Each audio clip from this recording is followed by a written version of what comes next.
Rachel Flum. I'm the Executive Director of the Economic Progress Institute, and welcome to our 10th Annual Budget and Policy Conference. We are thrilled to be hosting you all this morning. I know it's bad traffic, bad parking, bad time of year, so we really and sincerely appreciate all of you taking the time to come this morning to talk about paving the way for good jobs. If any of you besides Linda Katz have been at all 10 of our budget conferences, there will be a short quiz after, and if you can answer some basic questions about the budget, then you might win a prize. Although I'm not sure that applies to anybody but me. In all seriousness, thank you very much for joining us. For those of you who do not know about us at the Institute, we are a research and advocacy organization that advocates for policies that improve the economic security and opportunity for all Rhode Islanders. And we also work to ensure that there are adequate state revenue to fund vital public services like workforce training that help build a strong economy. I want to start by thanking our wonderful sponsors who helped underwrite this event.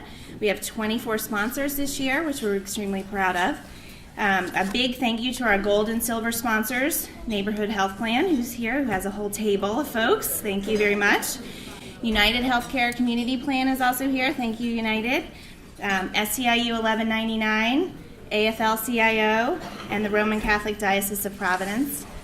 And then thank you also to our committed new and old sponsors, including the AARP, Blue Cross Blue Shield of Rhode Island, Bank Rhode Island, the Children's Workshop, Rhode Island Health Center Association, the Pawtucket Credit Union, Tufts Health Plan, Family Service of Rhode Island, Health Centric Advisory, the International Brotherhood of Teamsters, Navigant Credit Union, Orson and Bersini, the Rhode Island Parent Information Network, the Capacity Group, the Community Provider Network of Rhode Island, the Jewish Alliance, Rhode Island College School of Social Work, Unite Here Local 26, and also a thank you to Steve Alquist from Uprise for filming the event today. Can we just take a second to thank all our sponsors?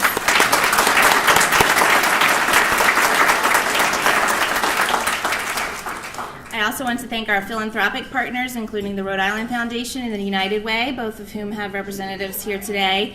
We really appreciate our collaboration with your two foundations, and we appreciate you coming and supporting this work. Also to the Annie A. Casey Foundation, the Stoneman Family Foundation, the Carter Family Charitable Trust, Family Values at Work, and a host of other loyal foundation corporations and individuals. Without your support, we could not put on a conference like this and do the work that we do every day. A special thank you quickly to my colleagues at the Institute, our co-founder and policy director, Linda Katz.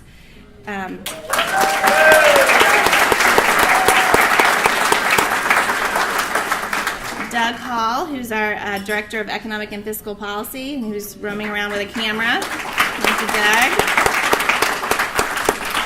Our communications and outreach associate, Juan Espinosa, who's been working extremely hard to help put on this conference today, so he's running around somewhere too.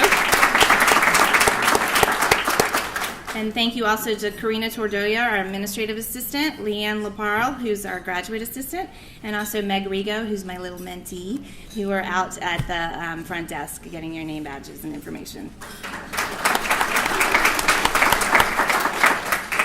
I'm also extremely thankful for our dedicated board of directors, half of whom are in the room today, which is quite an indication of their support of our work. Lisa Roth-Blackman, our chair, will recognize you individually, but I just want you all to know that we do sincerely appreciate all the guidance and support that you give us at the Institute. We also have a number of statewide elected officials here today. I want to ask you to stand when I call your name. Senator William Connolly is here. Senator Gail Golden, and the newly elected Sandra Cano, I believe, is also here. I also see Representative Susan Donovan and Teresa Tansey. And I know Representative Carlos Tabone was planning on coming, as was Camille Vela-Wilkinson. I don't know if they have arrived yet. But thank them all. And then I know we have at least 8 folks who are running for office here in the room today.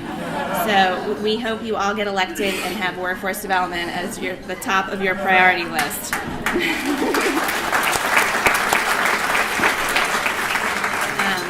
So So before we get started, just a couple housekeeping items.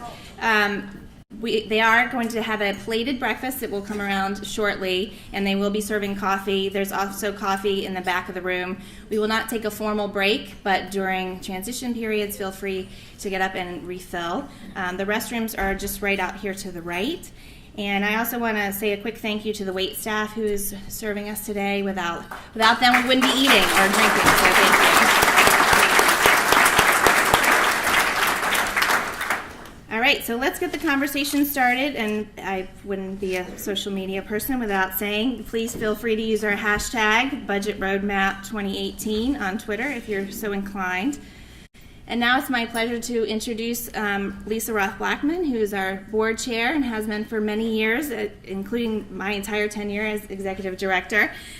She is a longtime supporter of ours, and we appreciate you bringing introductions today, Lisa. Thank you.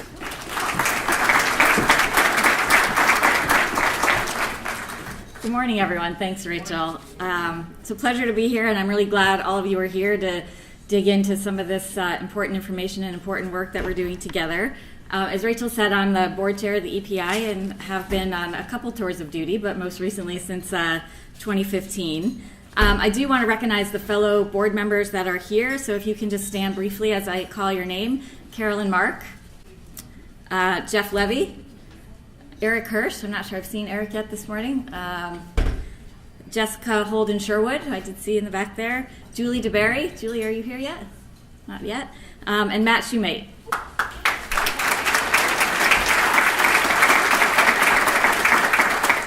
It's a great board and a great group of people, and I am privileged to serve with all of you.